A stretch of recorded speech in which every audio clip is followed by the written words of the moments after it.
Now at 6 a.m., a woman is recovering after being attacked by a man with a machete. And crews recover a worker's body after a deadly workplace accident. Some Lexington cops are going along with an old stereotype to help out a certain charity.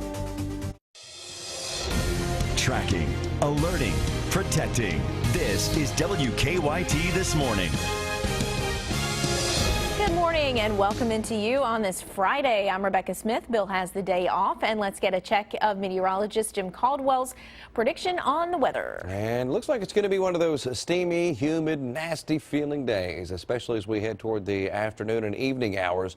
We're watching the sun come up off in the distance here this morning. You can see the nice, beautiful colors starting to filter in as the sun is about to jump up over the horizon here within the next 15 minutes or so. 72 degrees in Lexington right now, and it is a humid morning out there as well. Clearly, we're talking about some very warm temperatures all over the place. We'll hold on to that warmth all day long. Here's what it looks like later today. At 1 o'clock, we're in the low 80s. We advance a little bit deeper, and we're in the mid and even upper 80s for daytime highs today. This model's trying to pick up on a few showers and thunderstorms as well, as we likely get in on that type of activity. Then we go into your Saturday, slightly cooler as we're tracking a few more showers and storms. And the humidity levels, we'll call it a tropical feel with no beach. So we're getting the bad end of all of this over the next few days here. We'll take a closer look at those shower and thunderstorm chances coming up with the hour-by-hour forecast here in just a few minutes. All right, thank you. We begin now with a breaking news alert. A major road in Franklin County is closed while police investigate a crash involving a pedestrian. Wilkinson Boulevard is closed at Hall Street because of that crash, and crews say all 4 lanes of Wilkinson Boulevard will be closed for up to 4 hours. We have a crew headed to that scene and hope to have a live report for you and more information shortly.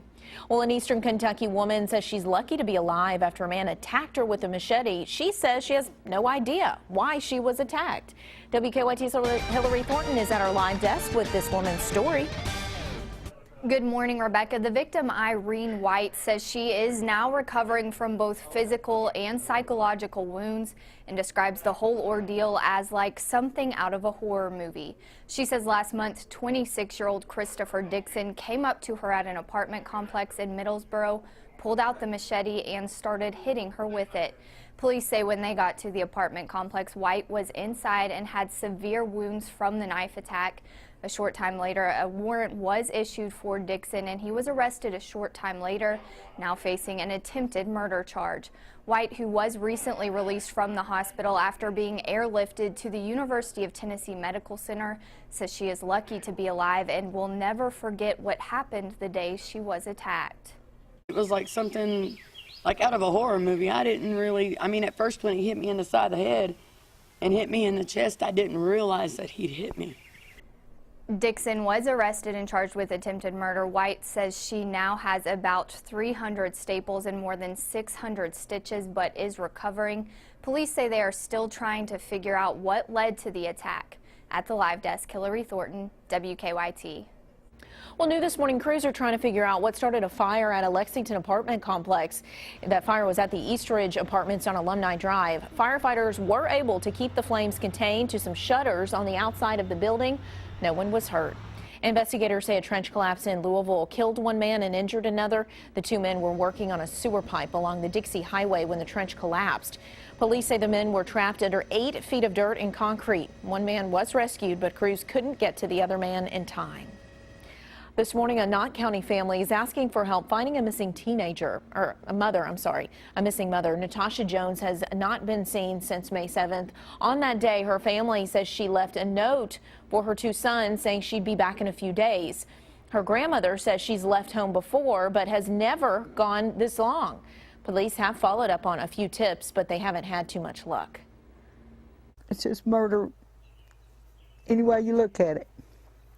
Not knowing. I've never been through something like this before.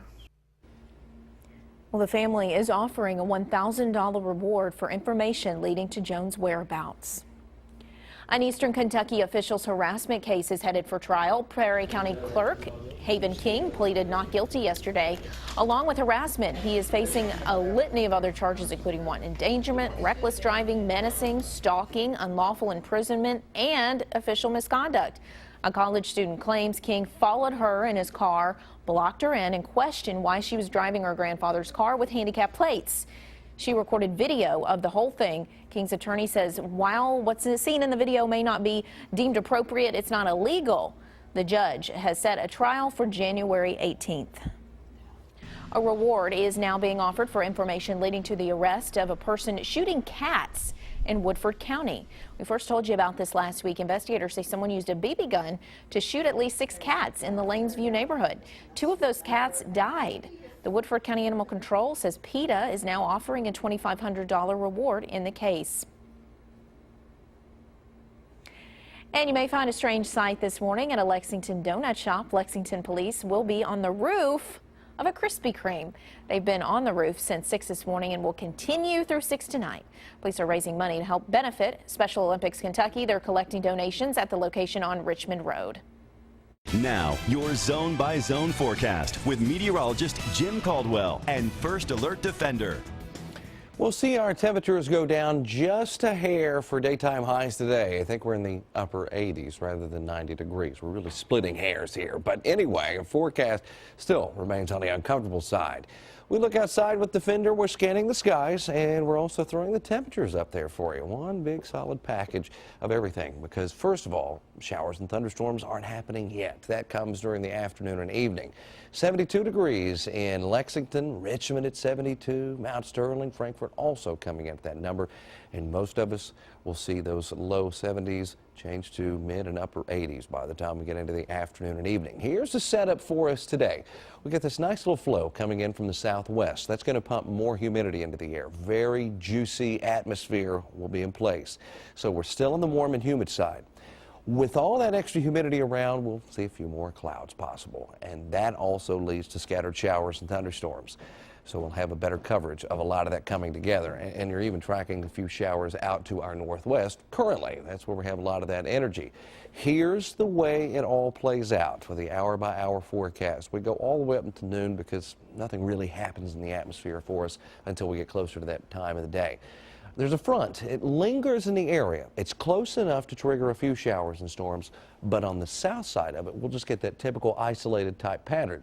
But as long as that front is around and it really has more of an impact going into the weekend, we'll have a chance of showers and storms. As you see, we go into the morning hours and mid-morning on Saturday, and then the scattered stuff starts to develop again during the afternoon and evening on Saturday as well. We'll keep the heat around as well, and once we get into your Sunday, we could be right back up to around 90 degrees. Here comes a complete 7-day forecast where we're tracking that heat.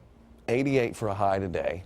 87 on Saturday. The reason you're seeing those temperatures down a little bit, we have more humidity in the air, we have clouds around, showers and thunderstorms. But don't get too comfortable because it's not going anywhere. We go right back into that hot pattern starting the second half of the weekend. All right. Very active. It's here to stay, sounds like. Yeah. All right, each morning we bring you weather and traffic together. Here's a look at what is happening out there on the roads this morning. Nothing impacting the roads, but there is a traffic alert in Franklin County to know about. Wilkinson Boulevard closed because of a crash involving a pedestrian. Wilkinson Boulevard could be closed for another 3 hours. And more news from WKYT this morning is on the way. Details on an avian flu and what's being done to keep it from becoming a problem in Kentucky. 7 days and still no sign of 2 escaped killers in upstate New York. I'm John Champion with the very latest on the intense manhunt coming up. Right now at 6:30, details on a crime alert in Lexington. Shots were fired into a home. And a woman is recovering after being attacked by a man with a machete. And former Morehead State and Tennessee coach Donnie Tyndall moving from the hardwood for the mat this weekend. Tracking, alerting, protecting. This is WKYT This Morning. Welcome into you. Good morning. Hope your day's off to a great start. We have some good news. It is Friday and we're headed into the weekend on a hot note. And let's get the latest on that from Jim Caldwell. And you're right. It will be on the hot note as we'll see temperatures in the upper 80s today and tomorrow pretty close to it. We look outside this morning, you see the beautiful colors of the sunrise now showing up off in the distance. That sun will be up here in full force before you know it, and that's just going to make it a whole lot worse around here. 72 degrees already this morning with that southerly wind coming in around 9 miles per hour. It's just going to keep feeding that humidity into the air. Low 70s, pretty common sight out there. A few upper 60s are also showing up across parts of Kentucky. Defender will get a little more active later today. We'll track a few isolated showers and thunderstorms. Nothing out there now, but those will be coming. And I will have that in the hour-by-hour forecast coming up for you in just a few minutes. We begin right now with a breaking news alert. A major road in Franklin County is closed while police investigate a crash involving a pedestrian. Wilkinson Boulevard is closed at Hall Street because of that crash. Crews say all 4 lanes of Wilkinson will be closed for up to 4 hours. We have a crew headed to the scene and hope to have a live report for you shortly. Well, new this morning, some tense moments overnight after shots were fired into a Lexington home. Police found several shell casings outside a home on Lisa Drive off North Broadway. At least one bullet went through a wall inside the home. No one inside was hurt. The people living there said that they did not see anyone and do not know why someone would be shooting at them. The overnight shooting comes a day after a WKYT investigation looked into whether or not there is a spike in violent crime in Lexington during the summer months. And just this week, 9 people, as you know, were shot in Lexington. 3 have died.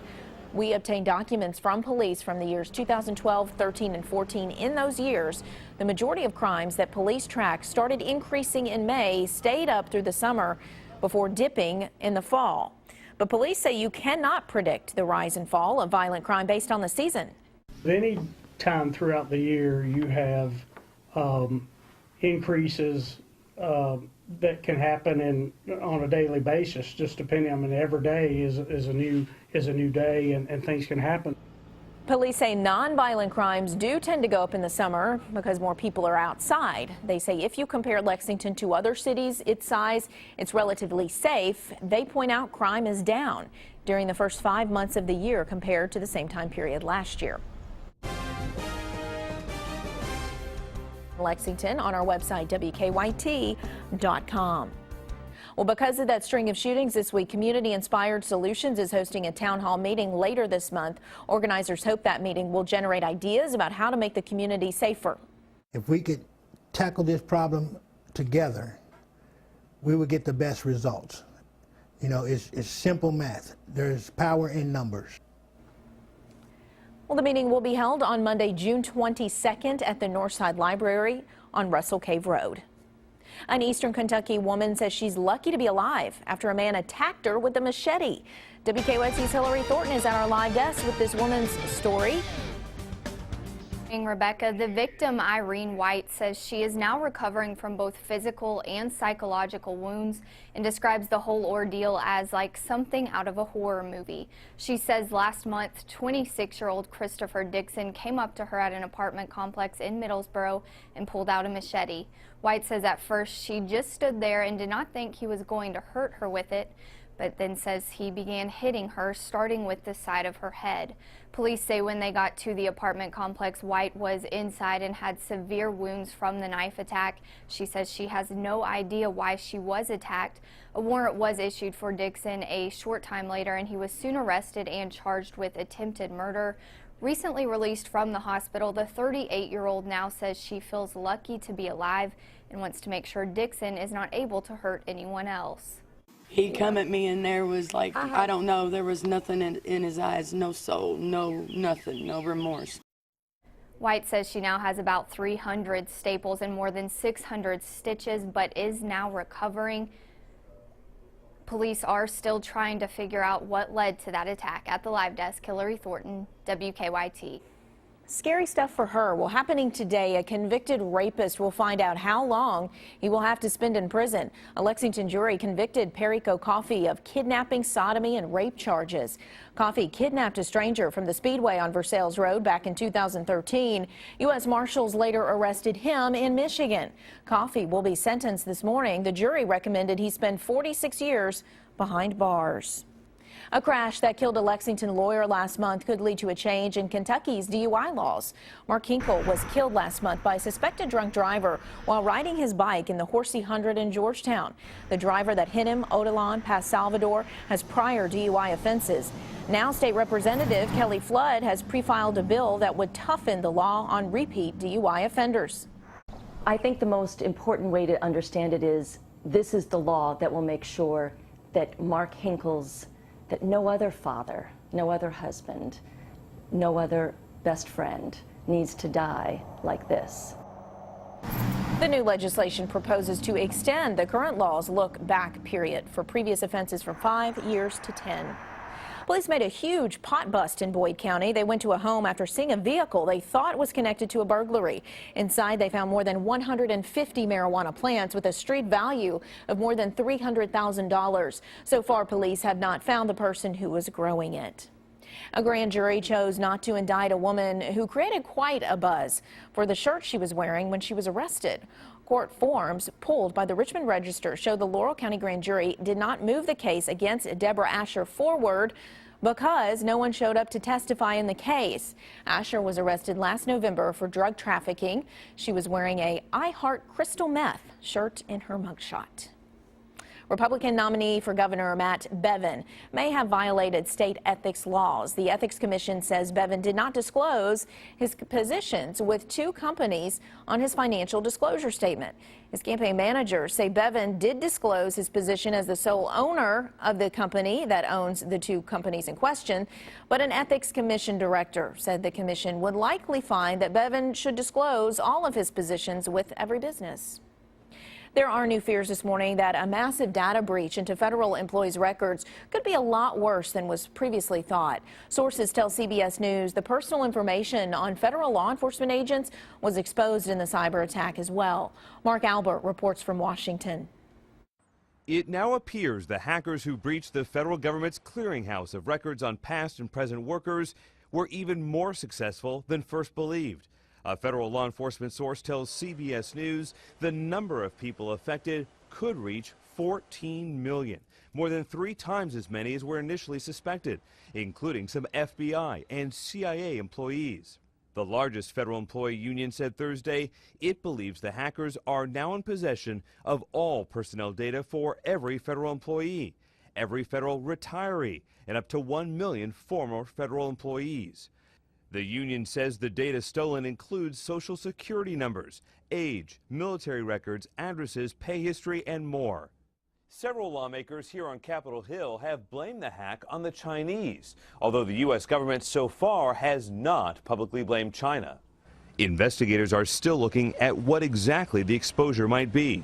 The precise scope of how much and what type of data has been exfiltrated is something that, again, continues to be investigated by the FBI and others. The federal government is struggling to notify all of the victims of the breach because of outdated contact information. Mark Albert, CBS News, Washington. Well, the data breach has quickly become political. Republicans wanted the cybersecurity legislation attached to must-pass funding for the Defense Department, but the Senate blocked the move yesterday. Well, a lot of us spend about a day and a half every month using apps on our phones or tablets. According to mobile app statistics compiled by Nielsen, the average device user spends 37 hours and 28 minutes using apps during the last quarter of 2014. That's up 26% from the same period the year before. Former Morehead State and Tennessee basketball coach Donnie Tyndall will serve as a guest coach at a pro wrestling event. Tyndall, who coached the Eagles from 2006 to 2012 and spent 1 season at the helm of the Vols, will manage the new Heavenly Bodies. They will battle the Bullet Club of the main event of Global Force Wrestling's Grand Slam Tour on Saturday at the Smokies Park. Time now is 6:39. Let's get a check of traffic to see what is happening out on the roads this morning with a look at live drive traffic. Nothing impacting necessarily the roads in Lexington, but there is a traffic alert to be aware of out of Franklin County. Wilkinson Boulevard closed because of a crash involving a pedestrian. Wilkinson Boulevard could be closed for another 3 hours. We have a lot more news on this Friday coming up. why parents may want to push their children to drink more water. I'm Danielle Nottingham in Los Angeles with the results of a new study coming up. We'll be cranking up the humidity today and a few more chances of showers and thunderstorms as we head through the weekend. We'll take a closer look at all of it coming up.